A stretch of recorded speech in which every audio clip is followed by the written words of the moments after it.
Assalamualaikum warahmatullahi wabarakatuh. Perkenalkan, nama saya Ahmad Sulaiman dari Prodi Hukum Ekonomi Syariah. Dan pada hari ini saya akan menjelaskan mata kuliah Ulumul Quran dengan judul makalah saya, yaitu metodologi tafsir. Pengertian metodologi tafsir. Metodologi tafsir merupakan terjemahan dari bahasa Inggris metodologi yang pada dasarnya berasal dari bahasa Latin methodus dan logia, yang kemudian diserap oleh bahasa Yunani menjadi methodos, yang berarti cara atau jalan, dan logos yang berarti kata atau pembicaraan. Dengan demikian, metodologi merupakan wacana tentang melakukan sesuatu. Dalam bahasa Arab, metodologi diterjemahkan dengan manhaj atau minhaj, yang berarti jalan terang. Adapun dalam bentuk bahasa Indonesia, metodologi diartikan dengan ilmu atau uraian tentang metode, sedangkan metode sendiri berarti cara yang teratur dan terpikir baik-baik untuk mencapai maksud atau dalam ilmu pengetahuan dan sebagainya. Cara kerja yang bersistem untuk memudahkan pelaksanaan suatu kegiatan guna mencapai suatu yang ditentukan. Dalam pengertian luas, metodologi merujuk pada arti proses, prinsip, dan prosedur yang diikuti dalam mendekati persoalan dan menemukan jawabannya. Macam-macam metode penafsiran Al-Quran. Dalam penafsiran Al-Quran terdapat 4 macam metode yang berkembang, yaitu tahlil, tahlili, ijmal, muqarrin, dan maudu'i. Masing-masing metode tersebut mempunyai kriteria tersendiri. Yang pertama yaitu metode tahlili atau analitis. Kata tahlili adalah bentuk masdar dari kata halaha yuhalilu tahlilan, yang berasal dari kata halla yahullu halla, yang berarti membuka sesuatu. Tidak ada sesuatu pun yang tertutup darinya.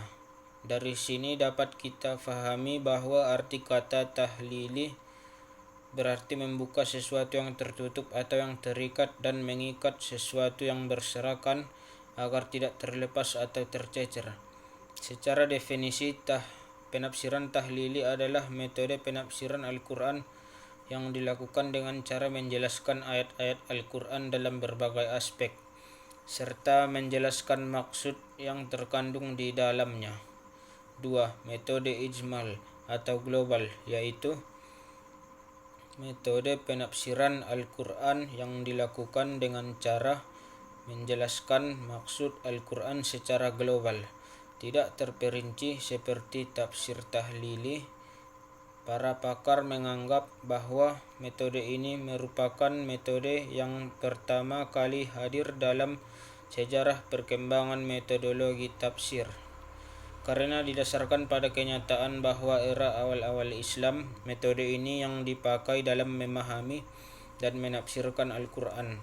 Realitas sejarah bahwa dahulu para sahabat adalah mayoritas orang Arab yang ahli dalam bahasa Arab, yang mengetahui dengan baik latar dan belakangnya asbabun nuzul ayat-ayat Al-Quran, bahkan menyaksikan serta terlibat langsung dalam situasi dan kondisi umat Islam ketika ayat Al-Quran diturunkan.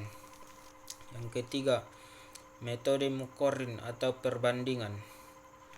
Metode muqarrin atau perbandingan yaitu metode penafsiran Al-Quran yang dilakukan dengan menemukan dan mengkaji perbedaan-perbedaan antara unsur-unsur yang diperbandingkan, baik dengan menemukan unsur yang benar di antara yang kurang benar, atau untuk tujuan memperoleh gambaran yang lebih lengkap mengenai masalah yang dibahas dengan jalan penggabungan unsur-unsur yang berbeda itu.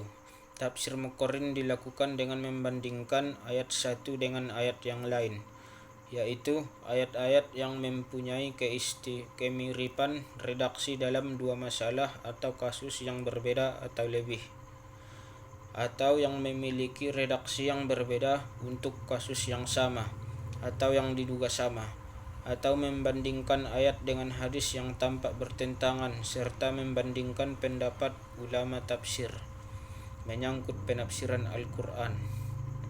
4. Metode ma'udhu'i atau metode tematik, yaitu metode penafsiran Al-Quran yang dilakukan dengan cara memilih topik tertentu yang hendak dicarikan penjelasannya dalam Al-Quran yang berhubungan dengan topik tersebut.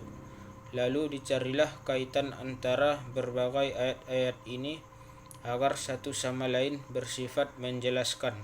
Kemudian ditarik kesimpulan akhir berdasarkan pemahaman mengenai ayat-ayat yang saling terkait itu. Metode ini diperkenalkan pertama kali oleh Syekh Mahmud Shaltut pada tahun 1960 Masehi ketika menyusun tafsirnya, Tafsir Al-Quranul Karim. Sebagai penerapan ide yang dikemukakan oleh Asy-Syatibi, ia berpendapat bahwa setiap dalam surat walaupun masalah yang dikemukakan berbeda-beda, namun ada satu tema yang sentral yang mengikat dan menghubungkan masalah-masalah yang berbeda tersebut. Ide ini kemudian dikembangkan oleh Profesor Dr. Ahmad Said Al-Kumi, ketua jurusan tafsir pada Fakultas Usuluddin Universitas Al-Azhar pada tahun 1981.